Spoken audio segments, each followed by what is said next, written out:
funds. We have been very patient, His Excellency, lakini umetusukuma kwa kona.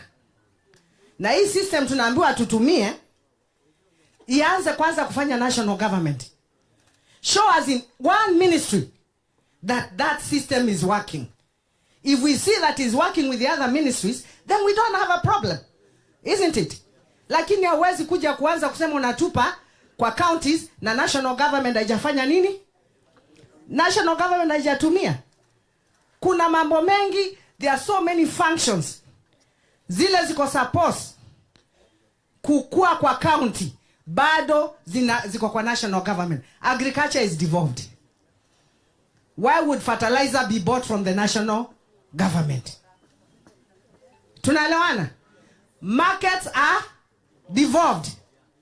Why would markets be built by the national government? And at the end of the day, they have to come to us to show them the land where they are going to build the markets.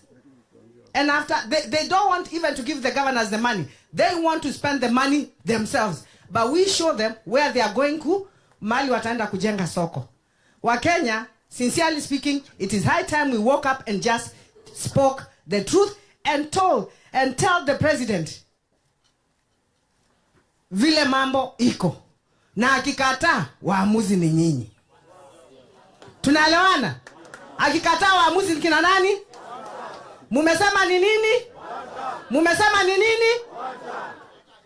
Hata akikubali. Hata akikubali mumesema ni one term. Hata akirekebisha mnasema ni one term. Hata akiresign mumesema ni one term. Hata akilia, hey, hapa maneno imefanya nini? Maneno imefanya nini?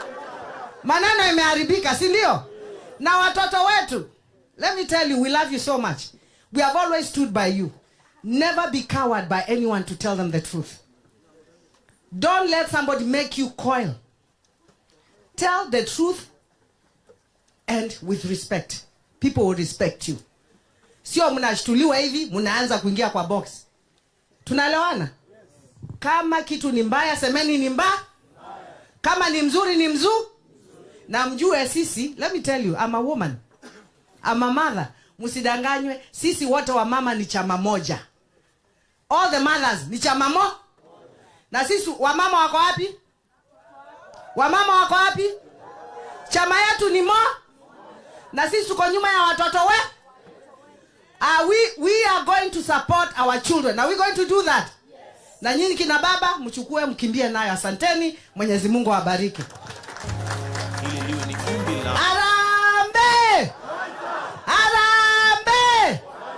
Asanteni sana, Mwenyezi Mungu awabariki. I would like to take this opportunity to welcome my party leader, His Excellency Dr. Stephen Kalonzo Musyoka. Na as Excellency akikuja, ndugu zangu ninawaambia, stick together. Please stick together. We beg you and we pray to God that you stick together. Asanteni. Thank you.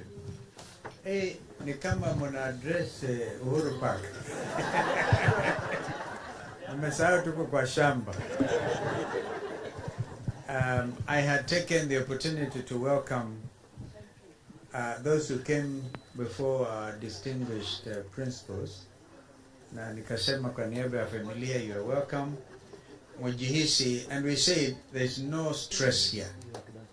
And nobody is going to spread any stress. Kwa hivyo, karibuni tena. Now because our visitors have to go, I will be with you for as long as you require my presence. So wale ambao mko tayari tutachinja ng'ombe baadaye. Wale ambao hataki kwenda Pwani University, I'm told mulilala Kitui mkija huku. But please allow me to say one or two things before I invite my colleagues. Yamezungumzwa sana mambo mengi na university dons, and please recognize we are talking about 23 public universities represented at this event. Tuwapigie makofi. Please also recognize, you're talking about 30 university student leaders who are here. I also want to recognize some other young people. There's Kamau wa Gen Z, simama tu onekana pale ni kijana yangu from Limuru. We call him Kamau wa Gen Z. There's also Muriuki Dwiga from Embu. He's actually our deputy organizing secretary for Wiper Patriotic Front. Is there some other person I haven't? Of course, Mzee Wambutura. Now, Engineer Wambutura is my neighbor here, and he's also a very senior ranking member of the party. Who else is there? Oh, Executive Director, Engineer Milai, Accountant. Bana Milai, thank you so much. Am I leaving out somebody else? So we leave the university dons on their own, because I want to hear from Kinoti today.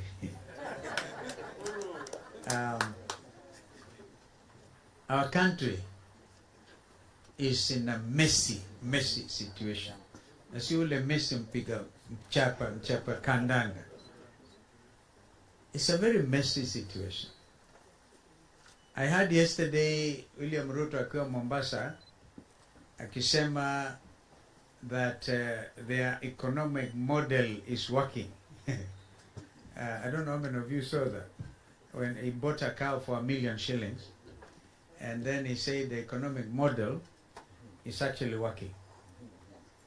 Now, how can it work when Kenyans who now live below the poverty line, and our brother Fred Matiang'i has been working at those levels of the World Bank and IFC, the Bretton Woods institutions, and somebody who cannot afford $1 per day is seen to live below the poverty line. $1 per day is today 128, 130 shillings. How many Kenyans today, clearly, yani tuambiane ukweli, ambao hawezi kabisa siku moja kupata shilingi 130? Ni wengi. So hiyo namba sasa imeteremka to levels that are not even describable. And yet, tunaambiwa uchumi unafanya vizuri. Now, let me tell you the truth. Kasongo's government is rated at just about 20%. I think I'm generous. I remember that 20% Governor Wavinya, because you see, when I was co-chairing NADCO, right? Remember NADCO? Which they are now trying belatedly to do something about. That at least let us increase mgao wa serikali za counties kutoka 15 to 20. That is in our strong recommendation. But these guys are not even able to implement what they asked us to do. And they say the country is doing well. That actually is like living in a fool's paradise. And Kenyans are not foolish. Kwa hivyo, mimi nataka tujue kwamba wakati mmoja nilikuwa waziri wa elimu. My brother Matiang'i at some stage also became Minister for Education. There are several things we did in conformity with international statutes. At that time, we had a conference in Jomtien. That's a country, a place in Indonesia, when the world agreed to the concept of lifelong learning. So you really cannot stop going to school or learning. The Jomtien Declaration. And then at about that time, child rights were the issue, the main thing. So I had the privilege to outlaw, as Minister for Education, corporal punishment in all our schools. Well, I remembered also, as a Christian, the Bible tells me, you spare the rod, you spoil the child. Now you have to do a balance. The balance is, you do not have to use literally a cane to dismember a child, kumpiga kama mnyama wa porini na vitu kama hivyo. Even today, I'm sure there are some schools where corporal punishment is practiced differently. We did that. Just like we did start I actually appointed the first chief executive officer of the Higher Education Loans Board. And a lot of us in the leadership position actually went through that. We used to call it boom. During my time, It was 6,000 shillings or something. And it was useful. In addition, we used to have decent catering services at the university. CCU, Central Catering Unit. Today, even living standards in our public universities are in a pathetic situation. There's not much honor in being a university student. And yet I'm reminded by my brother Muturi when you are discussing those days when you qualified to go to university. I think Fred, you also mentioned it. Your name would appear in the newspapers. Mpaka villagers wanaona unabeba gazeti yako Inembu, they'll go to buy from Kanyombora to buy Inembu na kwenda unaringa, angalia jina yangu kwa newspapers. Therefore, the dignity of being a university student today is absent. And quality higher education, zero. I must remind us that the right to education is a basic human right. It is one of those, Article 43, is it, Wakili Ndego, those rights, like the right not to sleep hungry. So, let us not play around with it. The only reason we're able to gather here today and feel stress-free is because of Constitution 2010. We saw William Ruto and Raila Odinga and a few others go to celebrate Katiba at 15 years. Well, some of them said no to that constitution. We know it. Said no. Because to have a spirit of constitutionalism, you really have to, it was Okoth Ogendo who taught a lot of us, a landlord, for those of you who studied law, that you can have a constitution without constitutionalism. And that is lacking in this administration. What this team is trying to do is to say order, like Muturi will tell you. We have a constitution, our guiding document.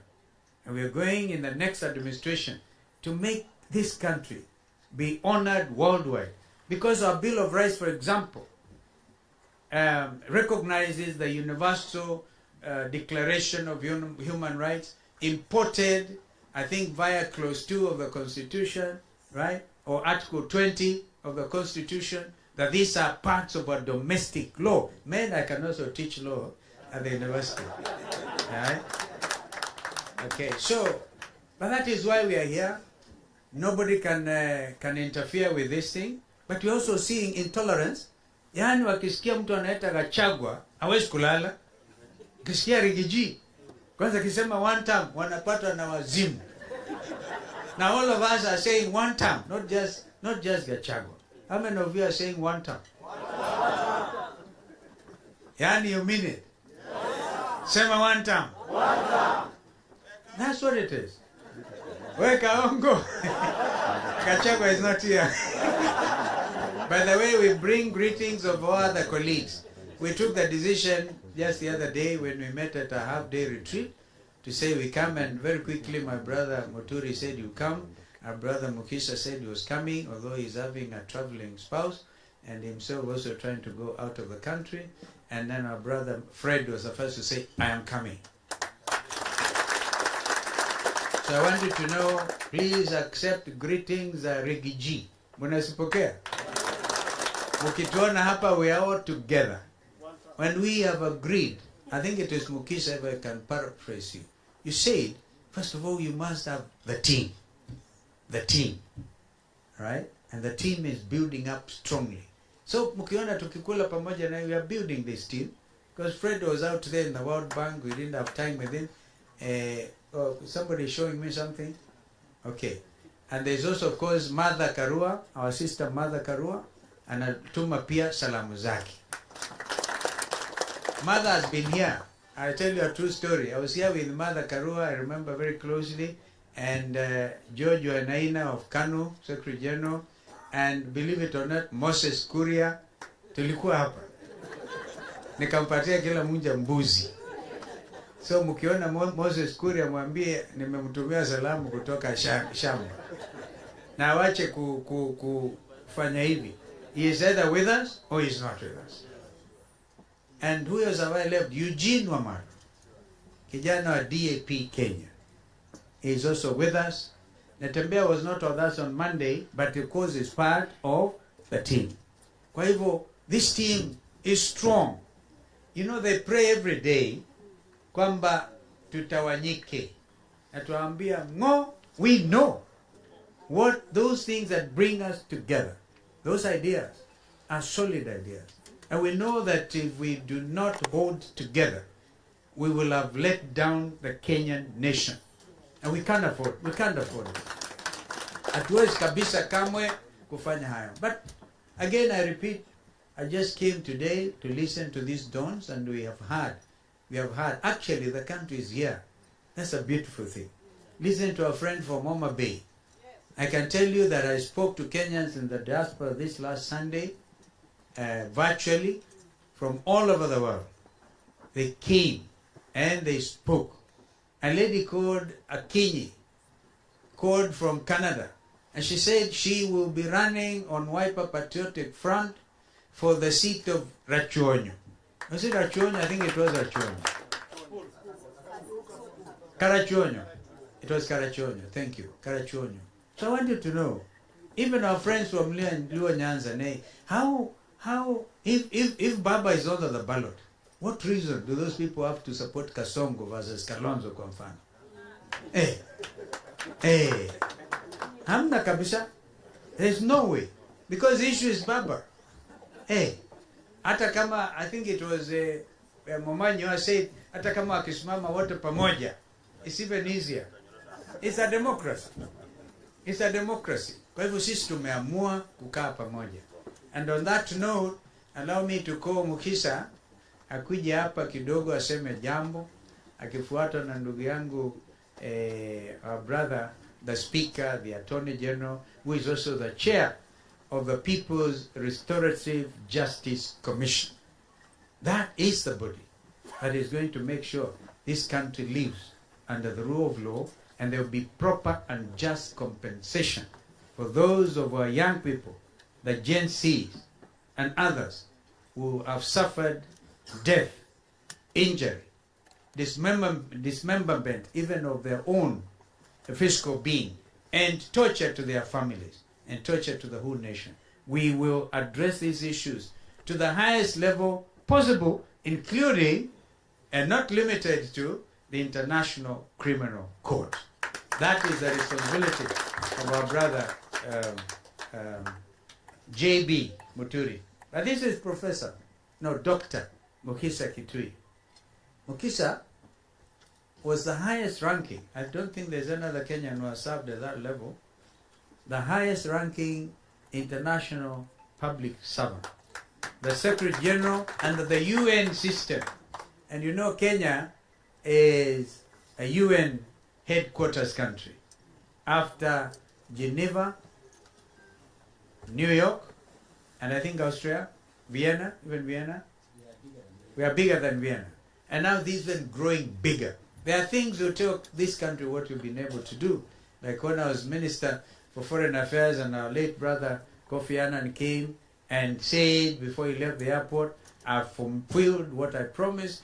That's how Nairobi became the UN headquarters. But Mukisa Kitui served the whole world from Kenya as a Secretary General of UNCTAD, United Nations Committee on Trade and Development. I don't think we have a bigger authority. And you people here, university dons included, we are really fortunate to have Mukisa. Come and say that. By the way, Mukisa, we have agreed, is our spokesperson for our togetherness. And we have seen a few people express displeasure. But everybody, it's a democracy. We have made our choice. Well done, my brother. Asante sana. Mheshimiwa Stephen Kalonzo Musyoka, mwenyeji wetu. Waheshimiwa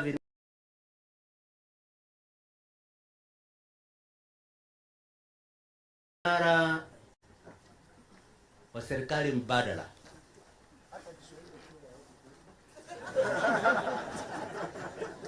Waheshimiwa wahadhiri, wakufunzi, watafiti na wasomi.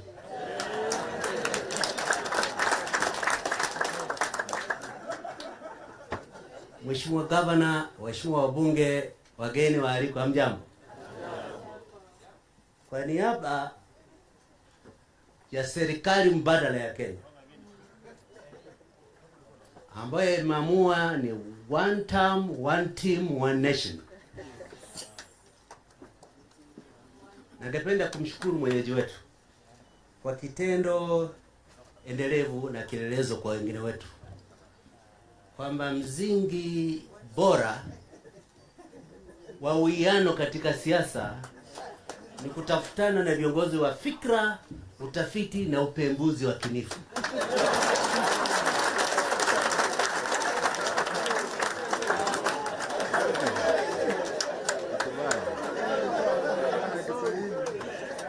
Ambao wajui upembuzi wa kinifu kwa Kiingereza inaitwa critical analysis.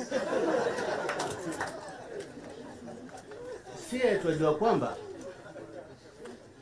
tumekuwa tunafanya siasa kama lele mama. Kama malezi ya mama, kama kitu cha mzaha. Mjinga anakuchezea na kupatia shilingi 10 unasema wewe peke yako. Unaalikwa kukutana watu wa fikra unasema nitalipwa nini? Yaani huo utoto umekuwa ndio mwelekeo na mtamshi wetu kama Wakenya. Lakini vile mwenyeji wetu amesema tunapitia pahala nyeti. Pahala ambapo ule mzaa tumeufanya kwa miaka imepita hauwezi ukaendelea tena. Ukiona vitu wanafanya kama katuni kengine kutoka huku Northeastern kanaitwa Duale. Kalifukuzwa, kalikataliwa na viongozi wa kimajeshi kwa sababu ya tabia yake na ulafi wake. Amekuja sasa afya. Anatueleza kuna compliant hospitals in Northeastern Kenya 700 kwa SHA. Na uliza population ya Northeastern iko kiasi gani? Kuna hospitali ngapi kwa which percentage of the population? Yaani mazoea kwamba ukiiba na Ruto anakubalia inaalalika kuendelea kuiba zaidi hadharani na kututuzi ukicheka. Samahani, hatuna muda wa kutosha, mimi ningependa nikaongelea muda mrefu, lakini tu ni kusema sisi tunaheshimu sana hatua yako ya kwanza Bwana Kalonzo Musyoka. Kualika viongozi wa vijana na viongozi wa kisomo na fikra endelevu mjadiliane nao pamoja. Naimiza na wasii wenzangu hii kwetu hatua ya kwanza kwa kutafuta uwiano wa maana wa kudumu kati ya uongozi wa siasa na uongozi wa kisomo na kifikra. Pamoja tutabuni sera, nadharia na vingine vyote vinahitajika kuligomboa taifa letu. Kwa wale vijana ambao wengine wao pengine mnalemea Kiswahili kisichokuwa cha Sheng, niseme tu mawili kwa Kiingereza. We are at a moment where we are not trying to prove that any generation is better than another. But we know that inordinately your generation bears a burden of a dead can that is being kicked down the road. Ruto is borrowing money on the commercial markets. Expensive money to pay cheaper debts, but he's kicking the can about when that money is going to be paid, when you are the ones who are going to be responsible, and he will be back in the village roasting goats. We do not want to compete between generations. We want to create conditions under which representatives and leaders of younger Kenyans sit down with us, with the leaders of thought and research, with the political leaders, and we co-own the agenda of this nation. I'm going to be out of the country for the next 3 weeks, but I promise to give you an early opportunity for student leaders. You come, we talk together about how we can engage with the leadership of this land. Asanteni sana kwa kusikiza.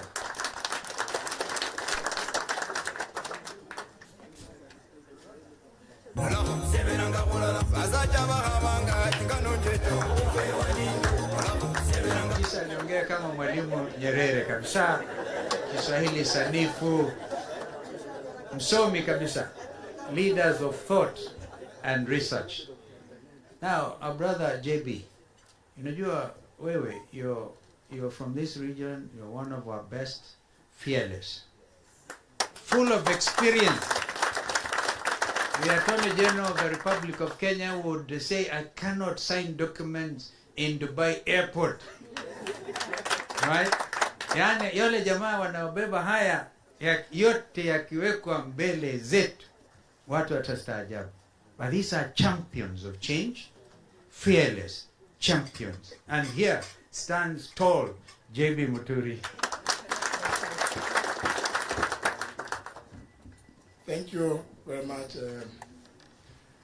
Your Excellency, SKM, our host,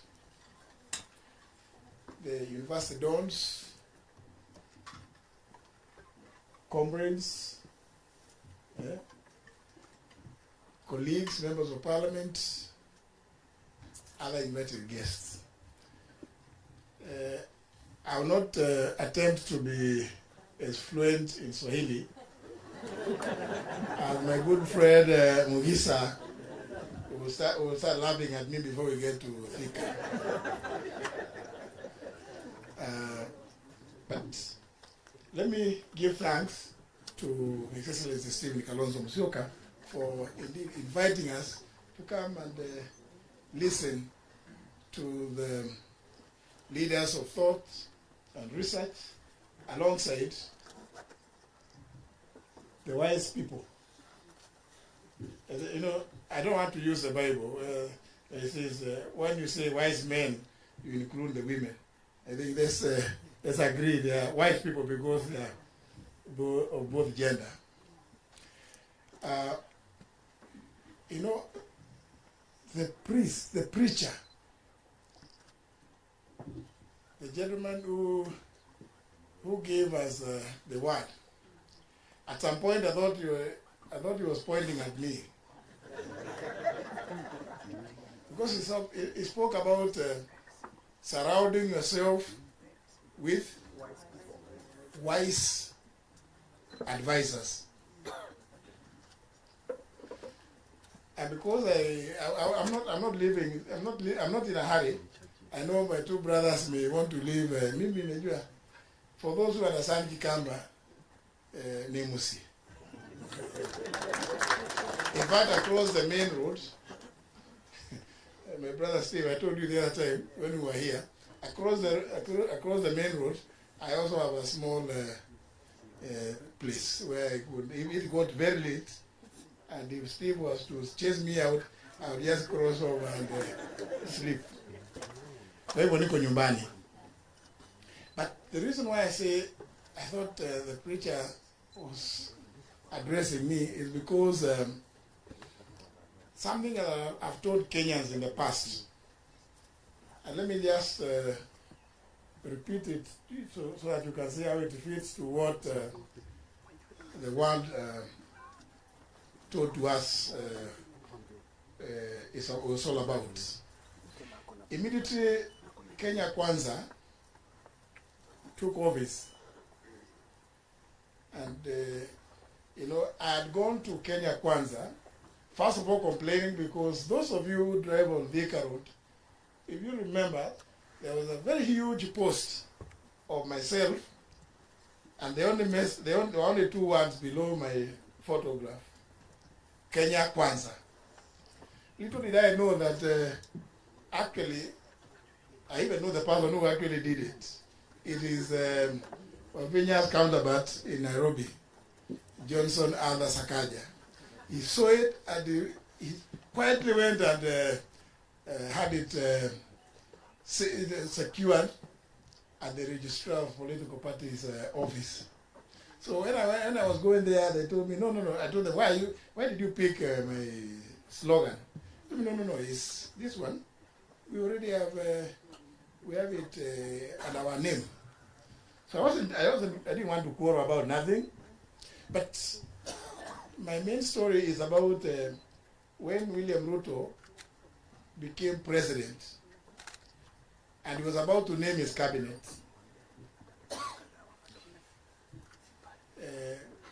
We used to have several meetings. In one of the meetings, he told me that, you know, he likes calling me JB. No, JB, I actually want you to be the Attorney General. you know, even as those of us who joined Ruto, we were saying we know him. Then we were saying we actually know him, but somehow there was the issue of we didn't know, we were not, actually I think we were not consulted. Maybe Fred should bear the blame for not consulting some of us. Because we had had several meetings with my brother, senior brother, Stephen Kalonzo Musyoka. So I think the problem was just within what was then government. We were not consulted. So even as we were joining that Kenya Kwanza, we were saying we know this guy. So when he proposed that I become the Attorney General, I told him no. No, I can't. I don't want to do that. I told him, you know, my only reason of only to be in government is only one, that I put in 15 years in the judiciary, served 8 years as a member of parliament, and now I've done 10 years as speaker. All I want to, you know, ndio nisikie nimekuwa kwa serikali. Mukisa ukitaka kukosoa mimi baadaye. If I sit in the national executive, but I don't want to be the Attorney General. And the matter ended there. 2-3 days later, my good friend, who was not only my classmate but my roommate, the current Speaker of the House, the National Assembly, Moses Masika Wetangula, calls me to some place. I will go and he tells me that, you know, I have a message. I ask him, from where? He tells me, from the president. I ask him, which message? He told me, you know, he told me, when he mentioned to you that he wants you to be the AG, you declined. So I asked him, so what is his message? He's pleading that you did accept to be the Attorney General. So I decided, since Moses is somebody we've known for each other for so long, in fact, I began my working career, I saw somebody talking about Kebabi. You know, I know the villages around that area. So I decided, let me tell Moses the truth. So I tell Moses, you know what? The reason why I would not want to do that job is because you know, you and I know this guy. To be an Attorney General with Ruto as president is an extremely dangerous experiment. So we talked with Moses. I told him, you know what? You know, when the AG's job is to advise. The other one of going to court, you know, it's no more because you go in public interest. And there are so many state councils. But this one of advising, you must be clear that the person who you are advising also wants to be advised. And this is why I bring in the sermon. That, you know, you cannot advise somebody who cannot accept advice or take advice. So, because Moses told me now that is hiyo ni kali, siwezi kumwambia hivyo, wacha nimwambie tu bado nakataa. So when we met later, again, ananiambia sijamalizana na wewe JB, unajua? Kaenda, najua anakunywa chai mingi. Kaenda, kaketi tena, chai mingi. Then I decided, let me tell this guy the reason why I do not want this job. And I told him, you know what? As AG, I would need a situation whereby my advice will not be taken. Because I cannot advise in a manner that is inconsistent with the provisions of our constitution. And what I fear about you, now I told him direct, is that, you know, I may give you advice which you may not like. Na tutakosana. You know what the guy told me? Exactly, JP. That's why I want you there. I want somebody who is firm and who is never shaken. Now, my friend Mugisa, kama mtu amekwambia ati hiyo ndio sababu anakutaka pale, so nikamwambia, if you promise that you will never interfere with my advice, my work as Attorney General, then you can go ahead and announce the cabinet. Because my stories are long, I'll not go beyond that. And you can see why this sermon, I felt, was quite appropriate. You must surround yourself with wise men, wise advisors. And also, you see, within the context of governance, people must appreciate the country. That the country is bigger or greater than any one individual. It does not matter. We've been told about issues about in fact, His Excellency who told us about the $1 people living below $1 a day. If that cannot concern you in leadership, such that whatever it is, whatever decisions you take, are acutely informed by the desire to lift those that live below $1 a day in the country, then you are not worthy in a position. You cannot take oath in public.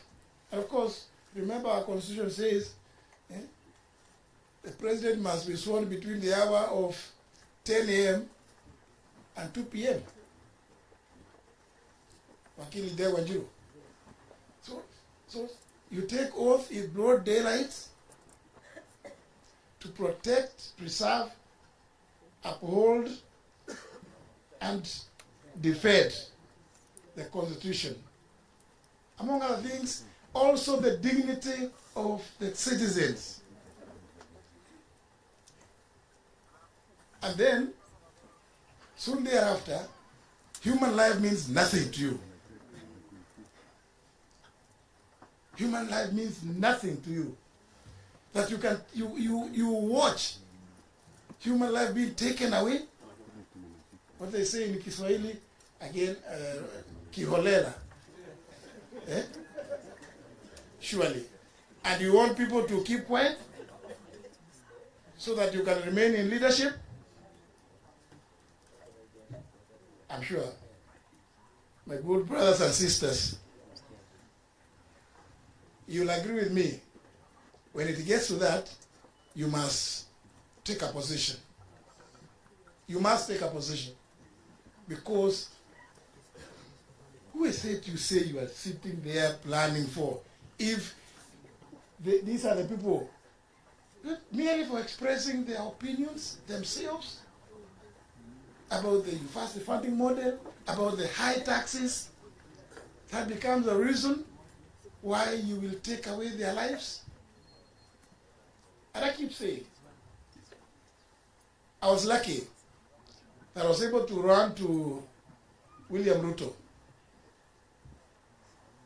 I'll tell him, William Ruto, I sent you a message last night at 3 a.m. I told you my son was abducted. You have not responded. He says, oh, my phone crashed, there are too many messages. And then I tell him, and before going to him, I had tried to get to talk to anybody, including, I don't want to now, but our good friend from Daraka, Kindiki, who was then in charge of Interior. Fire you. Norma, see Norma. And he too, and the audacity of replying to me that, no, I can tell you. Because I told him, Nurdin knows where my son is. And Kindiki called me twice. I told me, no, it's not true. I have spoken to Nurdin. I said, but Kindiki, if you have spoken to him, why is it that he cannot pick my calls? We sit together in the National Security Council. Why? I mean, does he imagine that it's not a love affair? Since last evening, I've been trying to call him and he cannot answer my calls. So I go, given that situation, Muhisa, I drove to State House. I told Kasongo, look, my son was picked, and then he's telling me, oh, my phone crashed. I said, no, just call. Call Nurdin. I'm standing next to him. And he calls Nurdin and says, Nurdin, are you the one holding Muturi's son? He said, yes, sir. The family, yes. Just release him. And Nurdin says, and I could hear, Your Excellency, in the next 1 hour, you'll be at home. Surely. I imagine how many parents in Kenya have been agonizing to date. For some of them, with you, Wakili Njiro and Dan Manzo, some of them they don't know where their children are. They disappeared without trace to date. They cannot reach William Ruto. I was lucky. I was able to reach him. But isn't it obvious? Does it require any dons? If he calls this one person and he tells him, release him, do we need to go out there asking who has been abducting these kids? I mean, and remember when he was challenged on 27th of December last year at Homa Bay by Raila, he said, I'm going to edit. Much later this year, at the visit, at the press conference they held with the president of Finland, in answer to a question by one of the journalists there, what did William Ruto say? All those who had been abducted have been released and taken to their homes. So Kenyans, do you have any doubts as to who is abducting? Because how would you release someone whom you don't know where they are? I mean, it's obvious. And then when you turn around and purports to set up a committee, that reminds me, Council Njiro, the Latin maxim, Memo judex in cosa sua. You cannot be a judge in your own cause. William Ruto, whether we have tremendous respect for Makawa Mutua. Makawa Mutua is somebody we respect. In fact, we were with him in the university. He was a year behind me. But surely, because we know people go through, tunaambiwa siku hizi kuna mwosho moja. I think Macau, my good friend, ameoshwa moja. Na hapo ndio shida ya Kenya imeanza sasa. Because it is not possible for you to say you are going to have to do a framework for compensating those who may have been injured or killed during the protests. It is not possible. I'm going to sit and I want to listen more to these great people, Your Excellency. Thank you very much for listening to me.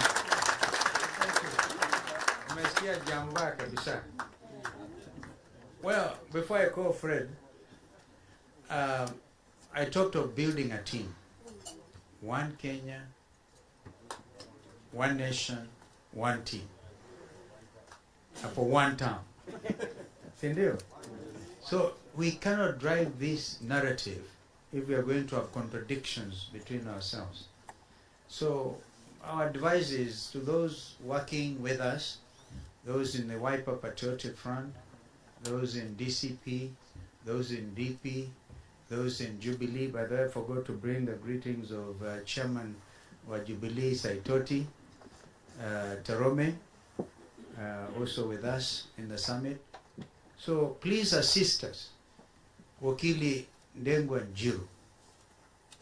If you have any information about any of us, because we must always check with the principals. You know what I'm talking about.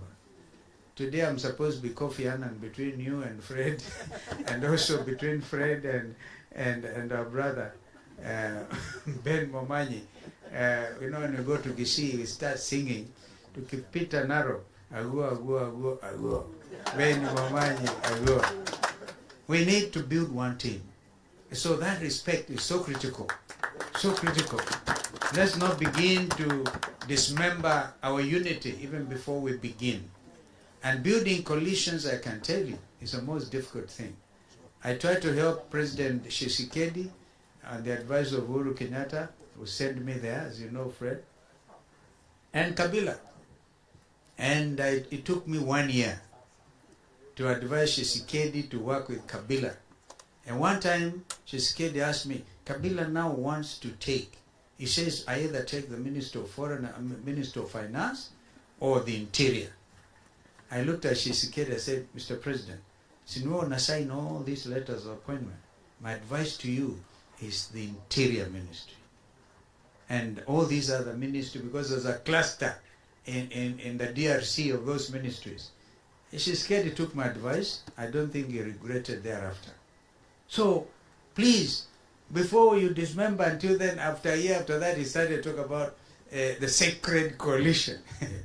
Yani sacred, what is that Mukisa? Ile sacred. Kwa hivyo uhusiano wa ajabu huyu. Tukifanya uhusiano huu, tukibuni mambo yetu haya, jameni tusiharibiane. I wanted to say that as a caution. And my brother Fred Matiang'i, as you all know, he looks strong. Hata akiingia hapa, utaona Mukisi strong. Nayo, I like his style of greeting people, anainua mikono yote. Yeah, kwa hivyo, somebody who must remain nameless, Fred, told me the reason Kenyans love Matiang'i is because they think akichukua hivi kasongo ndani. Kwa hivyo basi, karibu sana ndugu Fred. Thank you for coming. Thank you so much.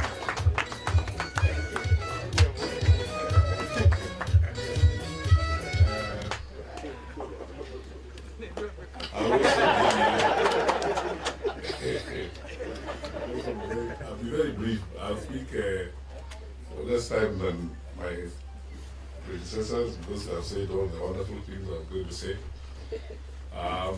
My elder brother and my friend, Your Excellency Vice President Kalonzo Musyoka,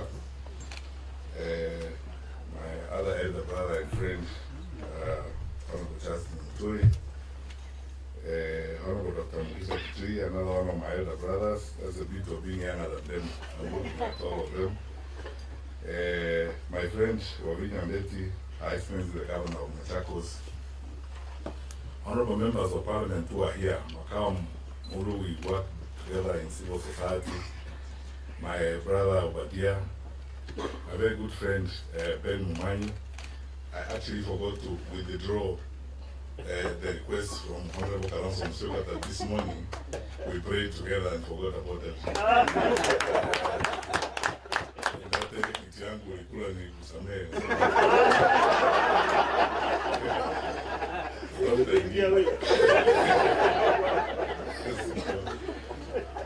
And all of you wonderful people. First of all, thank you so much, Your Excellency, for inviting us. The reason I already accepted when you asked me whether I would come for this lunch is because I'm determined, and I'm going to say it here, I'm determined, like all reasonable people, to start speaking against the nonsense that goes on around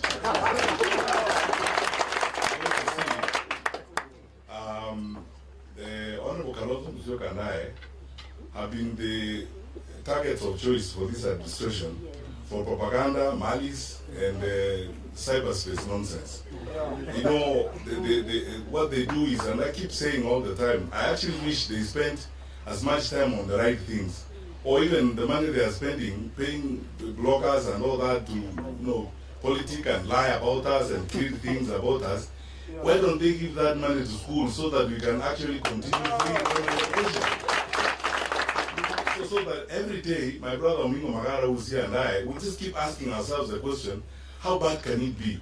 But look, let me pause there and say this. Listening to Honorable Justin Muturi speak, and then, by the way, for me, this is my best possible audience I would talk to. This is my ultimate comfort zone. This is where I belong. Some of you, my colleagues, you are here from the university. You know, we taught together at the University of Nairobi. I think I probably am still a member of the senior common room at the University of Nairobi. And you know, and you wonderful students, you know, the source of our inspiration and satisfaction all the time. And therefore, this is the place where I would speak to you candidly, straightforwardly, without drama and innuendo, and tell you things as they are, because here, logic and reason rules. Because, and so I start by saying this. 3 points I'll make. Listening to what Honorable Justin Muturi said this afternoon, I keep asking myself this question I have wondered all along. After the elections in 2022, what is wrong with us as a people? Because I remember I went to a conference of bishops in Westlands when I was cabinet secretary for Interior, and a bishop challenged me about money and said, you know, these wonderful people in one party are going around promising everybody billions, Mamamboga billions. Where have you taken the money? And I told them then, as all of you have proved today, that is a lie. These people are lying to you. There's nothing they're telling you that's truthful. They're telling you things they think you would like to hear and vote for them. And I can almost swear to you, they will not fulfill any of those things they're telling you. They're just lying to you. These guys are just liars. That's how I coined the outbreak of lies after the COVID-19 outbreak. The campaign was characterized by an outbreak of lies, you know. People running around the country lying. And you can see yourselves that we have started season 2. They have started season 2 of those lies. You know, they're flying around the country, they're telling people about empowerment. I mean, what do 64 shillings do to anybody? Or 100 shillings? Now they are bamboozling villagers, you know, with helicopters and so on. You know, you're smart people. I mean, you more than anyone else as educated people who have engaged in research, who analyze information. Please, wonderful people, there are people who lost their lives fighting for the independence of this country. What we are being asked to do is nothing compared to what some of our forefathers have done. The sacrifices people have made to get Kenya to where it is. There are other people, I mean, I have to be honest with you, and then let's say things the way they are. There are people, including Muzeraila himself, who have gone to detention, and other people suffering for this country to get us to where we are today. And many of those people, I cannot name today, who went to detention, suffered, getting us to where we are today. What we are being asked today is to make the right decision for Kenya. And the right decision for Kenya is that our good friends in the administration have clearly failed to manage the country. You don't even need a PhD, it's not rocket science. You can see clearly, they cannot manage the country. And in place of, because governments, if you are an incumbent government, you run on your record. Because what they should be trumpeting now is their record, saying, you know, please, we need more time so that we can complete this. You can't ask for more time to do nothing. Because you have done nothing, you're asking for more time to do more nothing. That is what this is all about. And for you guys who are here, wherever you go, the challenge we have, and that's why I would like to be very direct on this matter, the challenge we have is to talk to fellow Kenyans. Forget about this business of the tribes and regions, I don't know whose turn it is and so on. Look, we are facing a real danger as a country. Look at, I can speak to you as a former Minister of Security. Look at what's going on in Madera. How? An independent country like this that's supposed to have an infrastructure in place and so on. What is that going on there? You know, look at what's going on in our cities and so on and so forth. You know, the rate of crime going up, you know, every day and so on. And if you doubt me, talk to people in the security sector in the country. They tell you their woes and their challenges. People talk to us. People are even going to whatever extent to look for private opportunities to speak to us. Their woes and their cries and the challenges they're facing, how they're facing all these problems. So I want to ask you this question. Surely, you're all intelligent people. We're all intelligent people as we're here. What are we waiting for? Do we even, Honorable Kalonzo, do we actually need to campaign? What do you want us to tell you? You know, President Kithimani used to say, what do you want us to tell you? What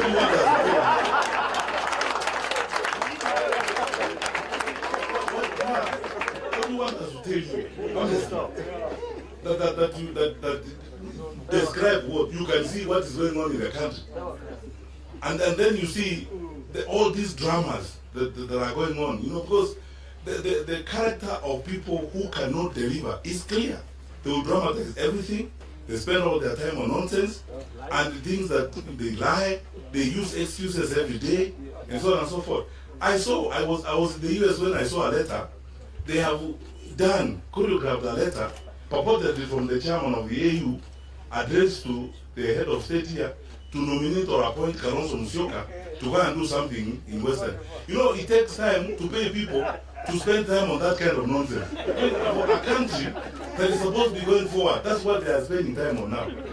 If you look at the amount of money they are spending, those of you who come from Kisi, you know this. 2 months alone, the deputy president and some group of people have gone there 9 times. I record 9 times, supposedly for empowerment. 100 shillings, 64 shillings. You know, actually in villagers, we are empowering you, and so on. By the way, you don't even need a meeting. When you work, you don't need a meeting. Your work will speak for itself. Your work will speak for itself. In fact, you will not even need to ask people to elect you. People themselves will be saying, let's give these guys another term. If they are going the way they are going, let them complete what they are doing. So, but what are they going to complete? Nothing. Give you more time to complete nothing. I mean, so that is it. When my brothers and sisters, I want to speak to you from the depth of my heart. We are in this, the Honorable Kalonzo Musyoka and these brothers and all of us, we are not in this because we are bored or we have nothing to do with our time. We are in this because we want to make our contribution, because we are shocked at how our country is going down. That's what and you can see, we are not coining it, we are not inventing it. You have pay slips in your pockets, don't you? And you see what, so as President Kibaki would ask,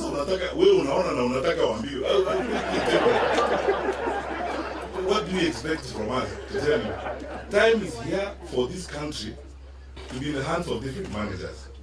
Our challenges and our argument is based on one thing: management. This has nothing to do with hate or anything else, and that's why personally I don't spend so much time on a lot of innuendos. I would like to focus on solutions. How do we get ourselves out of this? The horrific stories you hear in the education sector that are going on. No one knows that better than you guys. But what we are seeing in the country. I mean, we talk to teachers, we are with teachers, school principals, parents every day, and you keep asking yourself the question, what actually is going on? And so what do you want to hear? All those parents of Kenya, all the teachers of Kenya, wherever you meet the teachers, ask them a simple question: do you want to continue this way? If your answer is no, like mine is, and Kalonzo and everybody's answer is no, then you know what to do. This is a case where I honestly think we shouldn't campaign. Those who should campaign and are spending money on social media, insulting us, creating meetings for us that we don't even know, lying about what Kalonzo has done and has not done, lying about where Matiang'i is seated, vis-a-vis Kalonzo's position of sitting. You know, people have nothing to spend. People spend time on pettiness, and small, how did we become so small-minded as a country? Those are the kind of things we spend time on now. And now we are being told about those. Let's go forward and build our country. We have a duty to build our country. And here is my ask of you, wonderful people. For us, as leaders who are meeting the opposition and those that we will meet as we continue, I've said several times before, we are betting on our differences. You will lose your bet for sure, because we are not going to disagree. All that propaganda you hear people going every day, and so they intended to either annoy Kalonzo or annoy me or annoy Kalonzo supporters or annoy my supporters or do something. Or, you know, I don't know who's annoyed. How do you know? I mean, you are not God. How do you know who's annoyed? Peddling lies, you know, and so on. We are determined to make our contribution and make the ultimate sacrifice about how we will save this country and redeem or save this country from the hands of these people. You know, people advise me these days that because I'm saying I'm aspiring for the president, I should change my language a little bit. Because I would say some stronger things. Because some of the things you see are shocking. Because how a country of our size. And you know, Kenya, we have everything going for our country. You guys know this more than anything else. I was in the education sector. We have a very educated population. Very patriotic people who love their country. Kenyans are very hard-working people. They really want to do good for their country. All they need is trustworthy leadership. You mean what you say what you mean. It's long since we had a government that you could trust. That's all that Kenyans are asking. And because they can't be trusted, we're telling you, trust us. We'll give you our word and trust us. And we will level with you. When it's not going to happen, we will tell you it's not going to happen. We will not lie. Not verge or hide or hibernate or tell you stories in place of work, and we will not come to you and begin to lie and pretend about things. You know, listen very carefully. There must be linguists in this audience. You know, students of linguistics and researchers. I want you to listen to the language of this administration when their leaders speak. It's called street corn language, you know, where they say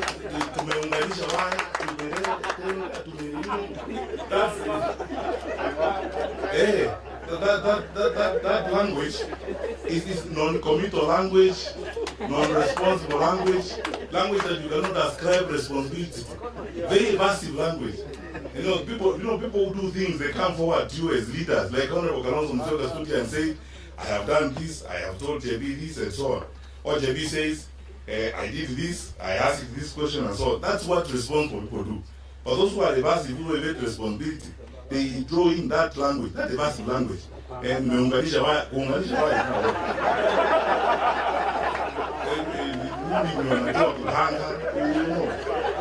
behave and so on. Kenya is better than this. We are better people than that.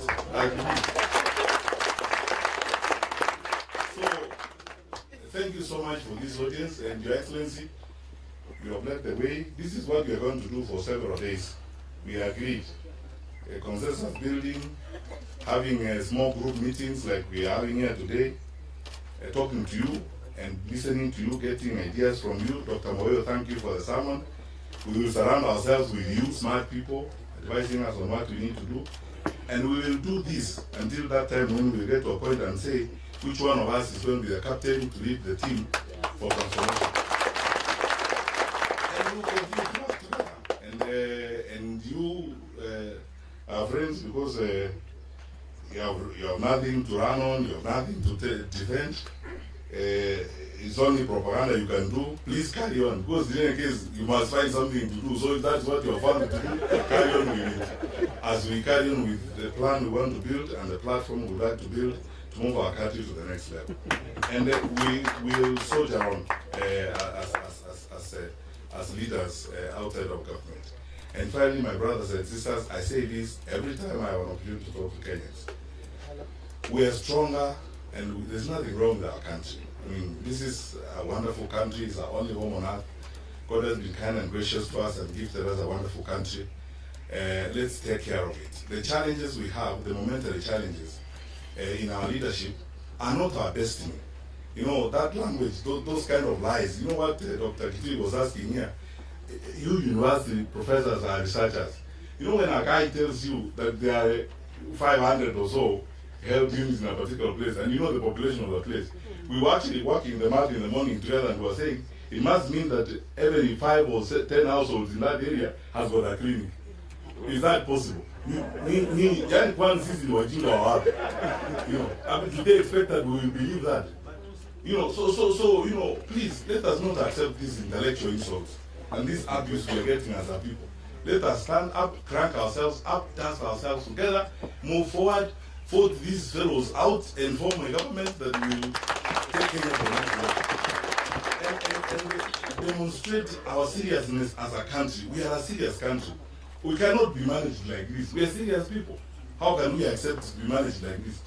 And then we have capacity to manage ourselves better. So, my part in short, Honorable Kalonzo Musyoka, is this to every one of us who are seated here. I want to ask you, please, prepare to do a good thing. You know, in life and in the history of your country, you do a good thing when you improve your country's welfare. And now, as we are moving forward to the elections, please prepare to do a good thing.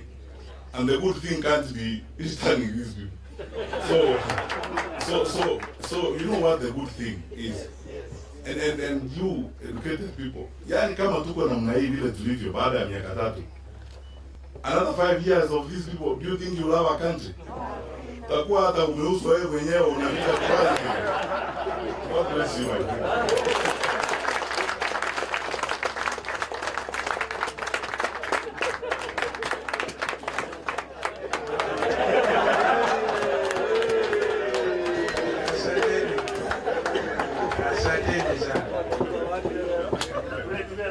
Thank you so much. So now I think we need to continue. I think that those who have to leave, we give them permission to do so that we can continue. As I was talking, a member of the family came, one of the family members, where's Mwasia? Mwasia Kowapi. Kokule. Thank you. So we will continue, and we thank you so much. Those are inspiring things. And I think that even as the dons meet here and go wide and far, you realize, for example, the people of Kericho, we had Professor who spent a lot of time in Kericho. And if you know why Governor Mutai had to be impeached, and he called me. I've never spoken to him before. 58,000 acres of tea. Tea, 15,000 acres. And the tea, wanataka wachukue. And this governor was saying no over my dead body. So he had to be impeached. Well, that one did not go through. And so Governor Avinya, you guys have to be bold as well. Stand for your people and be very, very bold. So tunaomba tu kwamba tuendelee.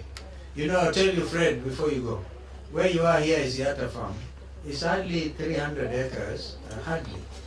And it was bought from one part to get to Thika Superhighway, bought from a lady called Janet Chirchir. She lives in the US. Her advocate was Kip Kenda, right? I think Keegan actually, in that transaction. And below the furrow, it was owned by Major Langat. And this is land in Machakos. We bought it. When I ran against Kibaki in 2007, there are people saying Kalonzo grabbed NYS land. That's the only thing they talk about me. I've given you the truth. Bought with a bank loan, stamp duty paid, kila kitu. And one time I challenged William Ruto. Actually prepared all these things and took the DCI and said, these are the documents. Now bring yako. Tuambie ile ya Murumbi na ile ingine ya Taita Taveta na kwingineko. What is all this? This insatiable greed for grabbing land. Afraid we have work to do. Lest you are accused of just saying one term and no term or whatever. We have serious work. And that serious work will mean stopping this grand corruption. Really, it is so grand. Na hiyo kwamba hiyo ya kina Duale na wengine is so blatant that we have to stand and do something. Actually, Kenyans are watching. Tutafika lini hiyo 2027? Asanteni sana. Vijana watawawa tena. Asanteni. Let me see our visitors. Organ chairman, endelea. Haitawezekana sisi kufaulu